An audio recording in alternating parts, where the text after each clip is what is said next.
Let's call to order the meeting of the Brookhaven Alcohol Licensing Board. Roll call. Yes. Our hearing officer, Joseph Patan. Here. And also, Adam Caskey, Here. Gliane Fagundo. She's absent. Michael Arnett. Here. Richard Grice. Here. We have 4 present. We have a quorum. Okay.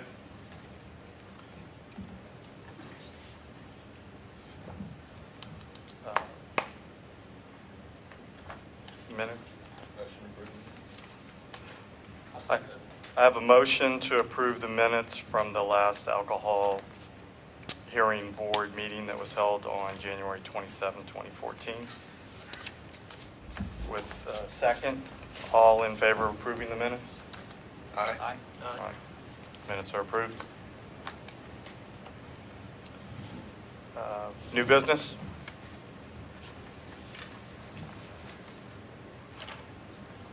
The hearing of Terry G. Ghilardi, representing Jack Ghilardi for Trobe Inc. and the Pink Pony. So, city or the respondents? Respondents here. Okay. Just going to give you a quick overview before we start, just similar to the last time. This is what the applicant says is an appeal from the January 24th denial of their alcohol license. The city of Brookhaven is going to respond by saying that the license was actually denied in the first hearing that we had back in November.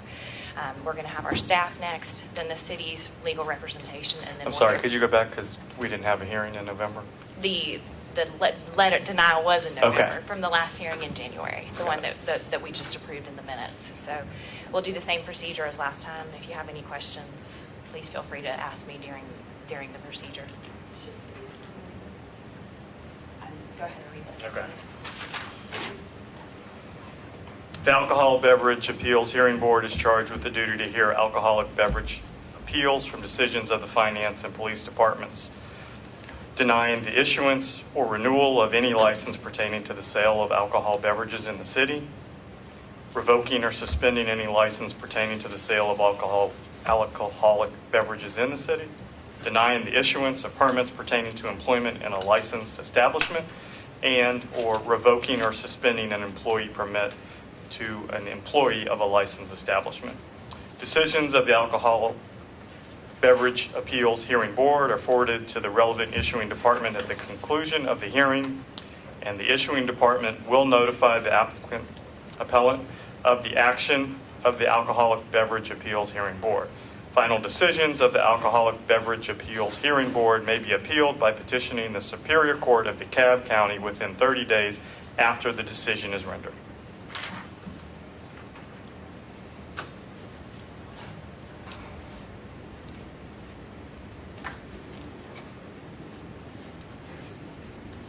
Good afternoon. I'm Bonnie Klein, the Finance Director for the city. Just briefly, what I want to tell is the city's position on this appeal. Our feeling is that the February 7th appeal was not an appeal because it had been settled at the prior review board hearing. When your board voted to not overturn the city's denial on the first denial of the license. I believe that's still in place. So I'll turn it over to our... Well, I'm sorry, what was the February 7th? The second appeal that we're discussing tonight, that's the date of their letter back to the city. Mr. Verlaine's appeal that we're just talking about right now. Right. Okay. So turn it over to Mr. Burkle. Good evening. Hopefully tonight will be a little bit more straightforward and quicker than the last time we were here. But essentially, the plaintiff or the applicant here applied for an alcoholic beverage appeal license or alcoholic beverage license on November 25th, 2013, and that was denied on December 23rd, 2013. And then when this board held its hearing on January 27th of 2014, by a 2-2 vote, that denial was upheld. On February 26th, Pink Pony filed a lawsuit, a writ of certiorari, to challenge that decision, the denial of the alcoholic beverage license and the affirmance of that decision by this body. And so that's currently before the DeKalb County Superior Court. There's no other license application denial that's properly the subject of an appeal, because essentially what happened was before the hearing was held on the 27th of January, the city sent the applicant a letter and said, we've moved the time from 7 o'clock to 8 o'clock on the 27th to accommodate the schedule of, I don't know if it was council or the Alcoholic Beverage Appeal Board members. And by the way, you are aware that the DeKalb County Superior Court recently upheld another substantive provision of the ordinance, which is 4-50C, which prohibits a sexually oriented business from obtaining a license to sell alcoholic beverages. So they disputed whether that was properly before you. I tried to go into that was foreclosed. But the essence of it was, that's not a separate denial letter. That's maybe an additional grounds for the denial, but it's not a separate denial letter. They filed an appeal, and that triggered us coming here, but the denial of their November 25th application is already in court. And so what I would like to do is essentially put into the record documents that basically show two things, and I don't think we have any dispute about the documents. We have 8 exhibits. They have a dispute about the last one, so I'll address that last. But essentially what I'll do is I'll go through those exhibits, if I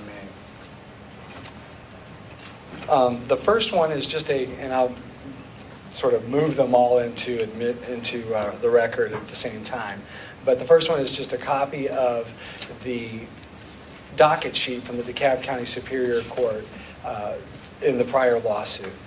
The second one is a letter, and this will kind of help the board maybe understand. The second one is a letter from the city's lawyers on June 13, 2013 to the Pink Pony saying, we offer not to enforce these provisions on alcohol licensure of adult businesses or the separation of alcohol. Scott, Yes. none of these documents are in the No, they're not our in the packet. We This have is background. We're just all trying to make sure Okay, we're following that's right. that. Okay. That's right. That's right. I should have said that. I'm sorry. And so essentially, back in June of last year, while the lawsuit was ongoing, after the lawsuit was filed, the city, right before it filed an answer, said, we're going to let the judicial dust settle. We won't be enforcing the alcohol prohibition until the DeKalb County Superior Court enters a judgment on your lawsuit. So fast forward to November, 2014 is coming. They file an application. The city has 30 days to respond. Well, on the 30th day would have been Christmas. So on the 28th day, when the city was already shut down for Christmas, the city issued a letter to get it out before the 30-day limit, saying you have this problem with the state license holder is not who you represent to be. You don't have a valid state license holder. Mr. Ghilardi has passed away and you haven't notified the state. The city waited so long because they were waiting for the Superior Court judgment. Well, about 2 hours after that letter went out and was disseminated by email to the plaintiffs and their lawyers, the Superior Court handed down its judgment and upheld the provision that the city had said that it would hold off on enforcing, which is section 4-50C of its ordinance. That same day or within 24 hours, Mr. Beline's got he's counsel not only here for the alcohol appeal, but also in the lawsuit. So all the lawyers had knowledge of that being upheld by the court. On December 31st, Mr. Valines, on behalf of the Pink Pony, filed an appeal of that decision to the Georgia Supreme Court. So that's up on appeal to the Georgia Supreme Court. So everybody, there was actual total knowledge. They specifically challenged this substantive provision in the city's code for the licensing of alcohol that says that sexually oriented business may not be issued a license. So everybody was fully aware of it. It was specifically challenged, it was specifically addressed and upheld in the court's order. And so as we are proceeding towards the hearing on January 27th, we also advised them, because they were still pursuing this appeal, which is kind of a nullity because they're not allowed categorically to obtain an alcohol license by the city of Brookhaven. So when we tell them the time and the hour of the appeal on the 27th, we also said, and by the way, as you are aware, there's this other provision that regardless of what happens on this naming issue in the state of, under the state law issue that we wrangled about last time, that you will not be able to obtain an alcohol license because of this provision that's been upheld by the court. So we came on the 27th, they said, we just got this Friday, we don't want to talk about it. We didn't talk about it, basically. And so they appealed that to court, and that's up in court. And so what I'm going to enter into the record are simply a copy of the docket sheet, a copy of the letter that I'm talking to you about that forbeared enforcement or said the city wouldn't enforce until the court upheld it, a copy of Chapter 4, which is the alcoholic beverage ordinance. And not all this may be necessary, I'm just trying to make a complete record. And then a copy of the amendment that that specifically include the prescription on sexual area businesses obtaining an alcohol license, a copy of their amendment to their complaint in that lawsuit that's already up at the Georgia Supreme Court that specifically challenged that, a copy of the court's order that came in last time on January 27th upholding the city's ordinances, including the ban on alcohol, and then a copy of the docket sheet for what we were here for on January 27th, and that prior appeal of the alcohol license denial is now in the DeKalb County Superior Court by way of a writ of certiorari. There's no dispute as to these exhibits, so I'd offer them at this time. No objection. Okay. So I'll give those to the clerk. The next one that I will proffer for your honors, and I have 2 copies of it for the dais, but all this is, and there's an objection to this exhibit, but I think it's helpful. What it is called a summary exhibit. And essentially what it does is it just lays out the timeline of the events that I've just described. It starts on May 8th when they filed their suit, on June 13th when we sent them a letter, on June 9th when we amended the ordinance to make it very clear that no license for the sale of alcoholic beverages shall be granted to any person or entity for alcohol sales at a sexually oriented business as defined in the city's code. A copy of their amendment to the lawsuit. So basically, this tracks what I just told you. It's a summary, but because it can be somewhat complicated, I decided it'd be easier just to lay it out on a timeline. On the second sheet of this Exhibit A is the December 23rd chronology, where within the 30 days, we sent them a letter. Consistent with of denying the license, but consistent with our June 13th letter, because we hadn't received a judgment upholding the city's ban on alcohol and sexual oriented businesses yet, that letter did not reference that. Then on December 23rd, later that day, like closer to 5 o'clock, the city got word that that ordinance had been upheld. So December 31st, Mr. Vlines filed an appeal challenging the order upholding the city's ordinances. On January 17th, we set the hearing on their application and their appeal. On January 24th, we sent them a letter confirming the time of the hearing and making them aware. I mean, maybe you don't really want to still pursue this hearing because you can't get an alcohol license anyways because of Section 4-50C. Then we held the hearing on the 27th, and then on February 26th, they filed a lawsuit. I'm not sure the nature of objection, but this is called a summary exhibit, and what that does is it's helpful for the court later on judicial review or for this tribunal just to summarize a lot of the information in the record. Unless there's a challenge that something's inaccurate about it, which I could address at that point, I don't know of any other valid objection, but I'll offer it at this time. We would object, and because it is a summary. It's more like putting in your conclusions or your closing arguments into evidence. It's inappropriate. These are all documents, and this is a summary of how he views the case, his closing argument. It's not complete. It doesn't have all the amendments they made when they amended the code regarding alcohol ordinances and sexual SOB ordinances and zoning ordinances. You don't see that. It doesn't have all the amendments to the lawsuits and all the filings that you made. So at the very least, it's objectionable because of completeness. If you're going to put a summary of the evidence in, the evidence has to be complete. I have no problem him arguing this to you, looking at it to help you understand what's going on, but this is not what the issue is today anyway. The issue is simply that letter. But if there's no need for something that is not complete to go up as evidence, this is not evidence. This is his argument. Thank you. Okay, and I'll respond to that in two ways. Number one, this is an administrative review body. The strict rules of evidence do not apply like they do in a court of law. But even if they did, summaries like this come in all the time in litigation, in courtrooms across the country. Most recently, in a courtroom, a state courtroom I was in Florida. So a timeline that looks just like this that came in.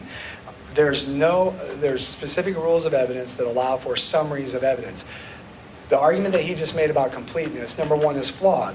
It addresses the amendment to the alcohol code that is in the record already by stipulation. There's no objection. The full Chapter 4 and then the amendment that specifically deals with that. No, we didn't put in zoning ordinances and zoning amendments because they have no relevance. And whatever is complete or incomplete that he wants to argue, well, if you had this other piece of documentation in there, like the zoning ordinance, here's why it would weigh on this body's decision, but I can't fathom a way in which it would.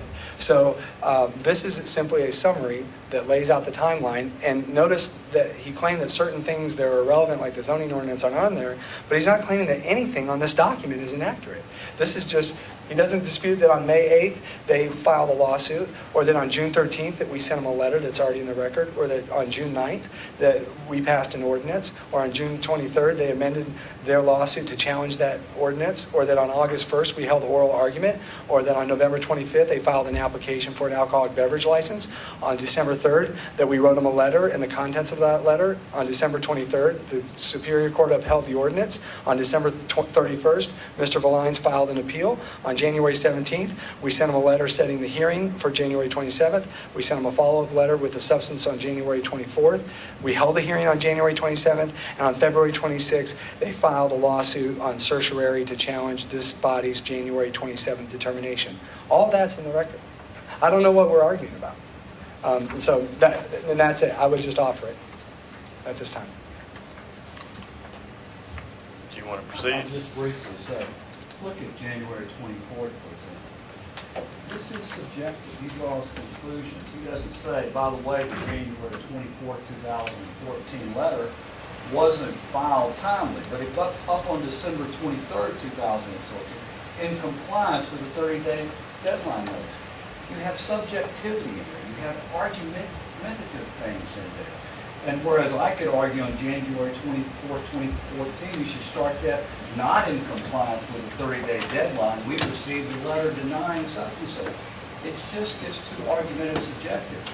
To use this to work on stuff, to help you, to help him is fine. But to be put into evidence, it's argumentative, it's incomplete, and it's not accurate. Well, the ironic thing about that is that he's going to put in his Exhibit A that I've already told him can come in by stipulation is the January 24 letter.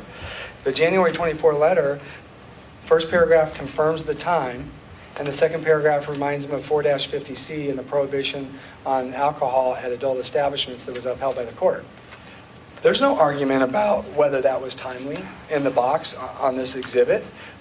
And he doesn't dispute that in compliance with the 30-day deadline, we, less than 30 days after November 25th, 2013, on December 23rd, 2013, sent a letter. So what he's making is legal argument, but these are just a summary of facts, and there's no argumentation in here. So if he wants to get up and argue January 24th, 2014, there's nothing in this exhibit that says that January 24th, 2014 letter was timely or not. The fact of the matter is this is going up with a record, and this summary is entirely accurate of the facts, and it doesn't deprive anybody of the ability to argue law. So we would offer it.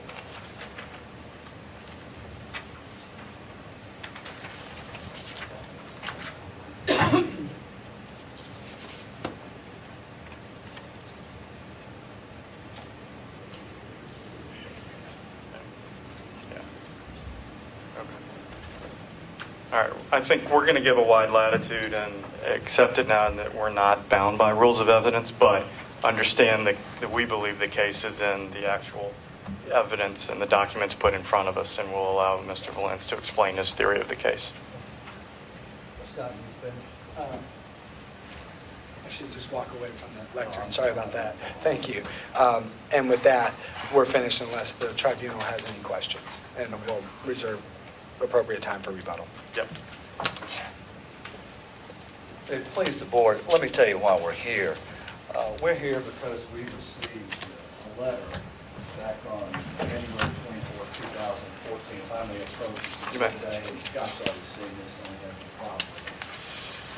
And let me put Exhibit B and Exhibit C, and Exhibit B is simply our appeal to you and our license, our original licensing application. And C is our petition, our complaint to the court. We're not going to argue that, we're just perfecting the record. We can't do constitutional now. And just perfecting the record for above. And already, I don't want to, I have no objection to any of this. Okay. And but while we are here, when we received this letter, I did have discussion with the city about whether this was a denial or not a denial. We really weren't sure, but we felt the better course of action was to treat it as a denial. Because if we didn't treat it as a denial, and we ultimately won our first one on appeal and did not respond to that, they said, well, we denied the second one, and so therefore your license is denied because you did not appeal the second denial. And Scott and Tom are both honorable men, but I could understand how you could argue that if we didn't appeal it. So we went ahead in an overabundance of caution and appealed that, and you have that appeal in front of you. And Just so we're on the record, Mr. Yes, Lynn, sir. so the letter here of the 24th that you got is a denial from your application submitted on the 20th of November? yes, so that's how we considered it. We considered it as a possible denial, and we felt that if we did not appeal that denial, and let's say we reverse you on cert on the first one, then this could be argued that, well, you didn't appeal the second denial, so you stand denied on the second one, not on the first. And it's, as I said, an abundance of caution. We're not going to take too much time tonight, but it's just made... No, I just want to make sure that Yes, we sir. establish a timeline that you agree with. So based on the evidence that we have in front of us, you filed your application for a new license on November 20th, 2013? In your letter? 20, we filed on the 20th. I believe they received it on the 25th. Right. And that's when it was docketed in on the 25th. On the 13th, we received this Okay. letter, and then, of course, we received the other rejection letter, which was timely filed with us, and we timely appealed it. And ultimately, even though the burden was on the city, and we still wish to say that, to carry forth last time, there was a 2-2 vote. A 2-2 vote, and they did not carry their burden in a 2-2 vote, but it went on as not reversing that. And then in the meantime, we get this letter on January the 24th of basically rejecting our license on additional grounds. So that's why we're here today. And I can simply state that if it is a rejection or denial of our license, it's outside the 30 days of the 11/25/30. And not only is it outside the 20 days of the 11/25/30, but I'm not sure why it was sent, period, because it's outside the 30 days of the ruling of the court. It was outside the 30 days of the ruling of the court even. And furthermore, if you look at the second paragraph, was upheld as constitutional. Now, you guys are not going to be taking up constitutional issues, as you know, but we just want to make sure Yeah, that we're lost. So we're not, I'm trying to follow the chronology, and I think please correct me if I'm wrong, and I think you agreed, Scott, as well. Application for a new alcohol license was filed by you on November 25th. yes, sir. The city responded on December 23rd. Is that correct? Yes, sir. December 23rd, denying your application because of issues with the name holder. Is that correct? That's correct. We in agreement? That's- City in agreement? Yes. Okay. Are you in agreement that that was a timely denial? Yes, we are in agreement with that. I think we stipulated that at the first Yeah. hearing. Yes, sir.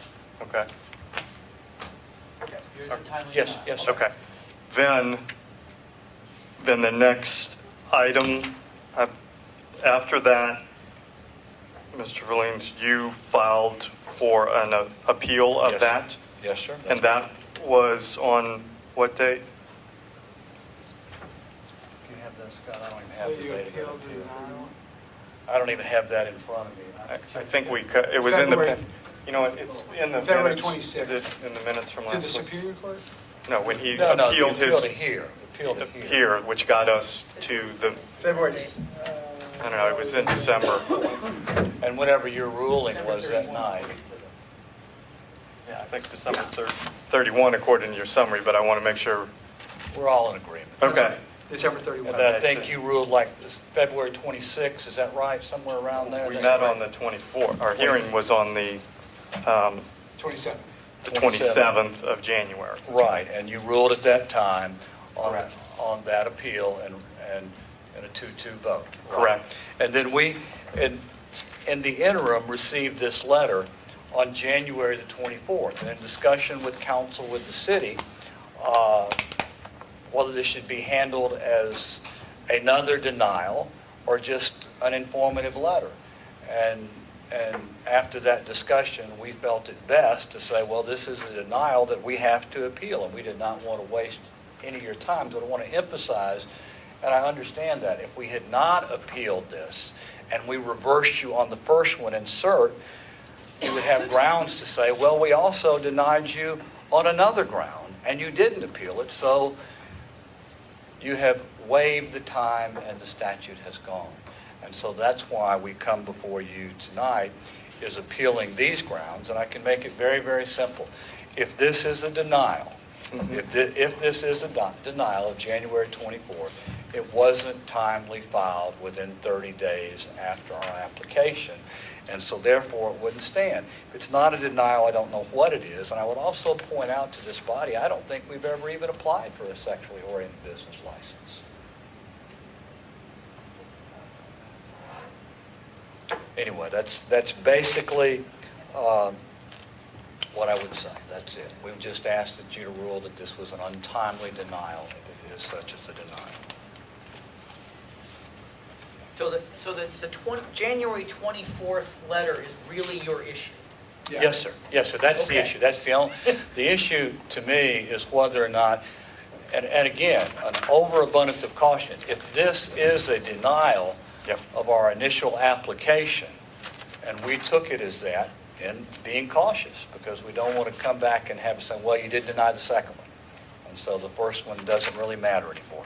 And if you do decide to say the January 24th is not timely, or whatever reason you rule against them, or whatever you don't even want to take into consideration, the first one still stands. Mhm. And we understand that. Until we can, Go through the appellate process.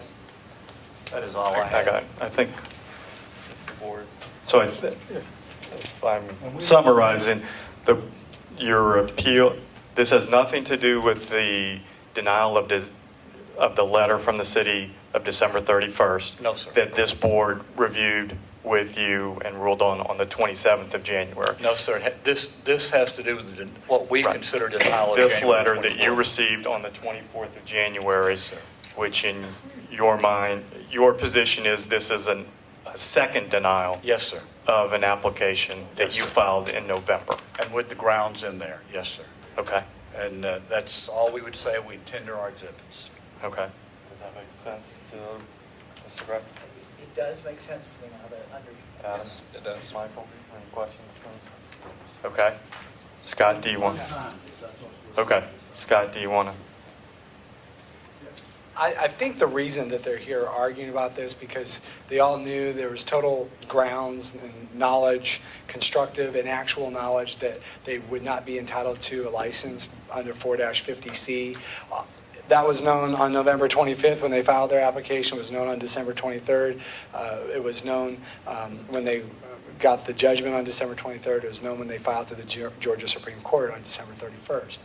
So when we sent that letter, we were just letting them know that regardless of your appeal on this grounds, there's a separate standard out here that would preclude the issuance of a license to you.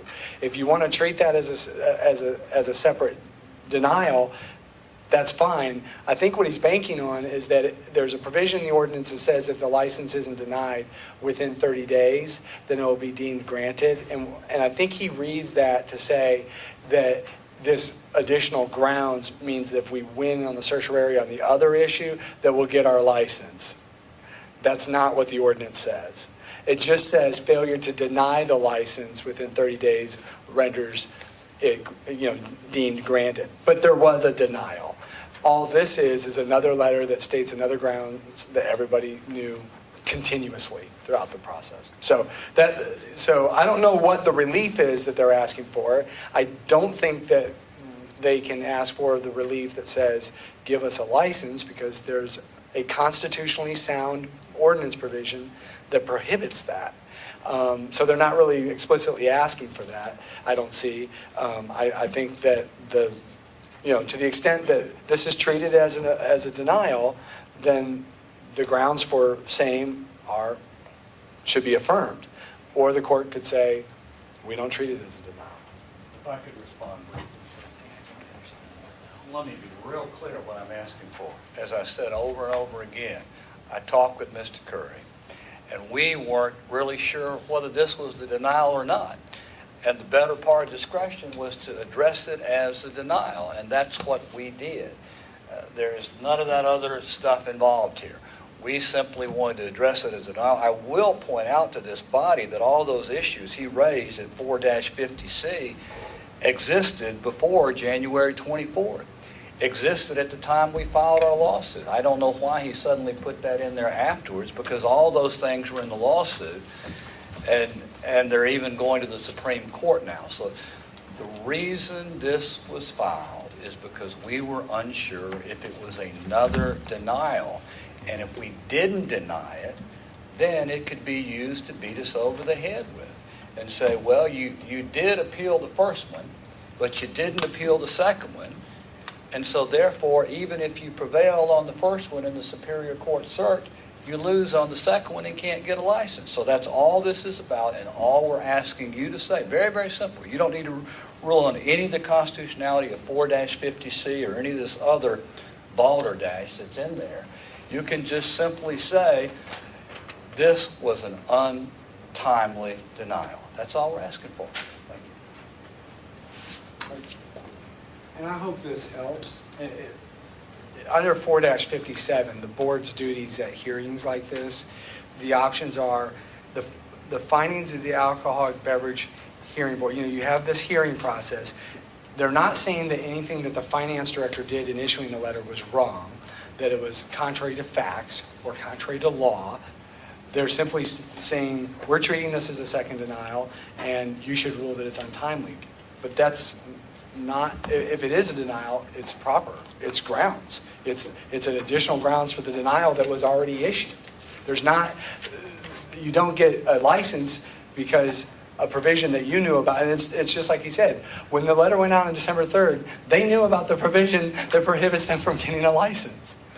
They were fully aware of it, and there's no dispute about that. So, We just have to say it's not timely.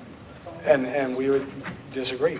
So I have one question. Yes. Would the city agree that the applicant has fully pursued its administrative remedies, and there can't be an argument that they've failed to exhaust their administrative remedies that would preclude them from asserting arguments in the Superior Court? Yes. Why is that? Because to the extent that they treat the January 24th, no, we wouldn't argue that. Okay. That's right. No, we would not make a procedural bar argument that says you failed to exhaust administrative remedies and therefore you're foreclosed. They can make these arguments in the Superior Court all they want. No, they've clearly done everything you could possibly do. They got a letter, they appealed it within 15 days of that letter. So if it's a denial, everything they've done is timely. And if it's not a denial, then they've still attempted to pursue administrative remedies. So I didn't answer your question. When I said no, I meant to say no, the city would not raise that argument. Okay. Isn't that really the remedy you want today, is just an acknowledgement that the city won't raise that as an objection, that administrative hearing wasn't exhausted? That's correct. I think, maybe in different words, either this was a denial or it was not a denial. Maybe the city can tell me. We'll state this wasn't a denial. And if it wasn't a denial, then we didn't need to go through all this. But if it is a denial, then we did need to go through it. And it's just that simple. And if it's a denial, it's untimely. If it's not a denial, nothing really matters. And if the city doesn't know if this was a denial or not, then you can see why we're here. I got it. If they can't tell you it's a denial, how can I tell? Your issue is the second paragraph of this letter, I take it, if it would have stopped at the first Yes. paragraph? Exactly, because the first paragraph is just setting the hearing. The second, we looked at as a denial. And if you're hearing all this and no one stood up and said, This is not a denial, you know. tell us that, we all go home. They can interpret this legally however they want. This is a letter stating a second ground, it's additional grounds for the denial that was already issued and already affirmed, and the grounds were known to every single person relevant in the room throughout the entire time frame. That it's untimely, because you had to give those grounds within 30 days. You had to give a letter stating grounds. The city did that. They gave a letter before an application was ever filed saying we're not going to enforce 4-50C until the court upholds it. And the same day that the court upheld it, Pink Pony knew about it. They had the actual knowledge. They knew the city would bar. And any claim that the city would not, that the city would ignore that provision that was just upheld by the DeKalb County Superior Court and grant them a license contrary to law is absurd, and they know that. And so if they want to rely on a technical legal argument in the Superior Court, that failure to state that grounds that they were fully aware of because he was counsel and they were counsel involved in the litigation, they can make that argument. But we're not going to make a procedural bar argument that they failed to exhaust administrative remedies or in any way foreclosed from arguing things in the state court. When we get there, when this goes up on certiorari, whatever the determination of the board is, we're going to simply argue that the first lawsuit that they lost on the merits was res judicata as to every claim they would make to an alcohol license. So I just heard you said, so the city's position is this was Additional grounds. additional grounds to denial an alcohol license. Yes, it was a letter identifying additional grounds that the applicant had full knowledge of throughout the process. From November 25th, the day they filed the application, to the present. So that's why we put into the record all these documentations that showing that Trop Inc. and Pink Pony and Mr. Valines were fully aware of this provision that would bar them from getting an alcohol license. Okay, so this is additional grounds. I heard that that's the city's position. That's right. That's correct.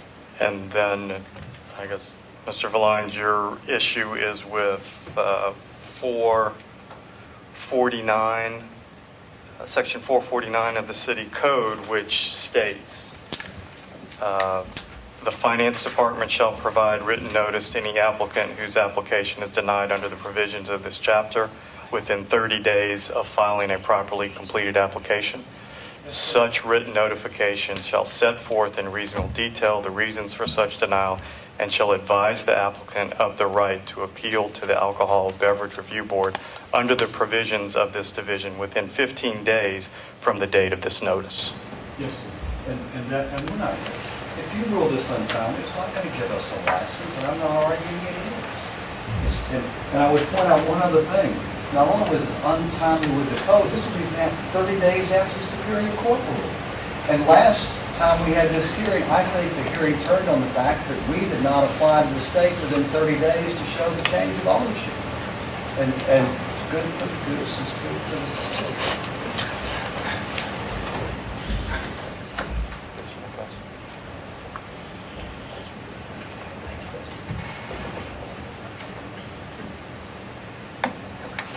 That's all we have. Okay. Thank you. City, anything else? And for us, the 30-day thing, first of all, the last determination by this body didn't turn on any 30 days. It was just failure to ever tell the state.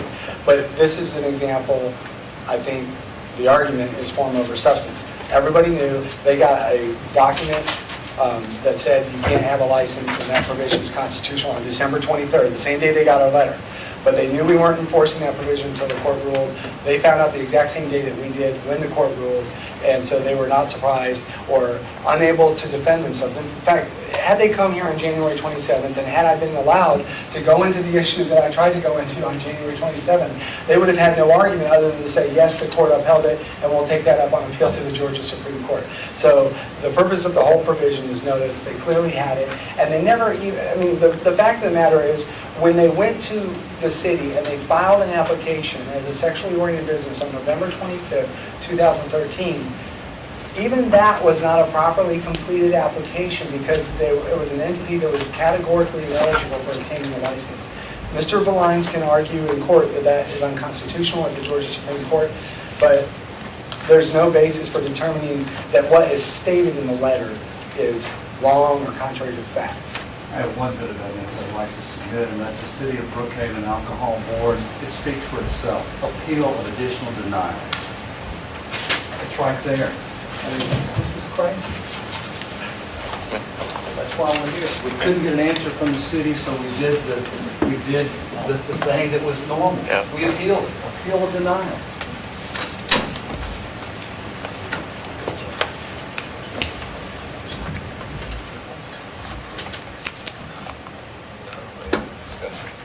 Okay. Any other questions?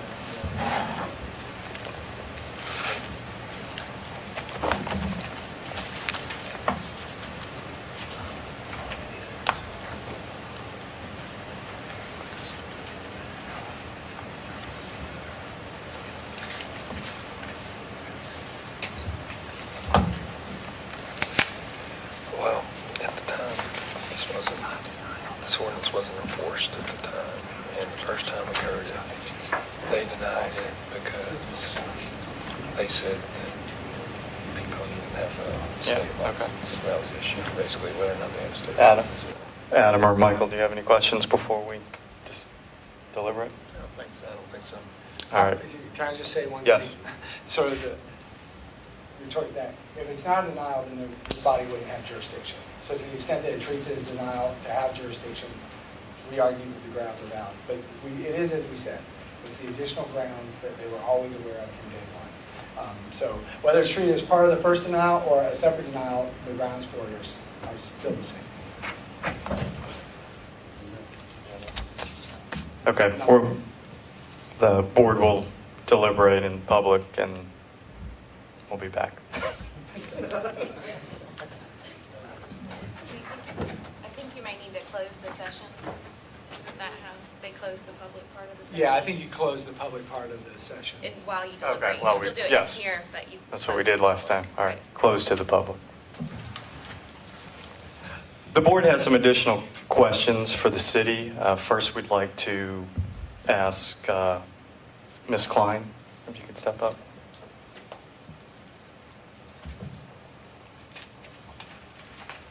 Ms. Klein, did you write the letter dated December 23, 2013? Did I write it? I printed it out and signed it. This was I provided under your the language. direction as finance chairperson? Oh, yes. That's correct. And for denial letters, do they come from you? Yes. You sign those? Right. Okay. That's what the charter says. The Yes. denial letter comes from the finance. Okay. Yeah. I don't see your name anywhere on the January 24th letter. That's Nathan Holder, who works for me. He's our revenue manager. So He's in the finance division. So is Nathan granted the authority to deny? I think it says finance director or designee. Did you approve I did. did you approve this as a denial letter? No, I don't recall thinking of it either way. It was mainly to have the time of the meeting. A notice letter? Yeah. Is that well? A That's how notice. you viewed this letter, correct? Right. Okay. Mr. Holder, could you step forward? You prepared this letter, is that correct? Right, like Bonnie did with the previous one, right? And what was your intent in setting the letter out? Same thing, a notice, not anything else. Okay.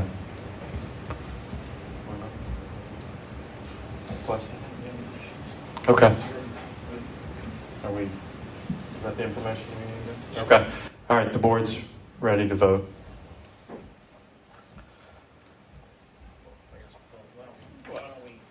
Okay. 1 second while we determine what we're going to say.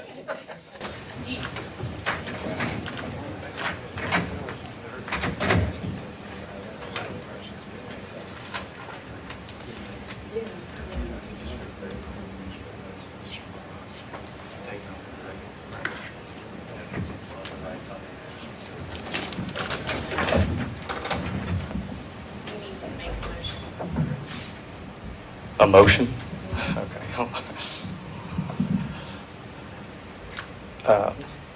Isn't the board concerned that we don't have anything to review, so there's nothing? So, in the matter of the Pink Pony and in front of us, it would be relevant for the board to decide if this was a denial of an application. But being that this January 24th letter was only a notice of intent, the board does not deem this a denial of an application and therefore does not see any need to vote on that.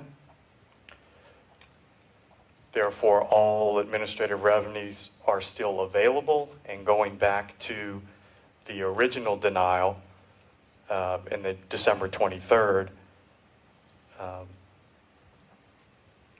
the defendant still has the right to refile an application to pursue a valid state license. Outside of that, there is nothing for this board to rule on this evening. Procedurally, it would probably be best if you just made a motion to not vote second. You see what I'm saying? Motion to that effect is what you could just say, and then be second. I make a motion for a finding that there's nothing for this board to review. There you go. Second.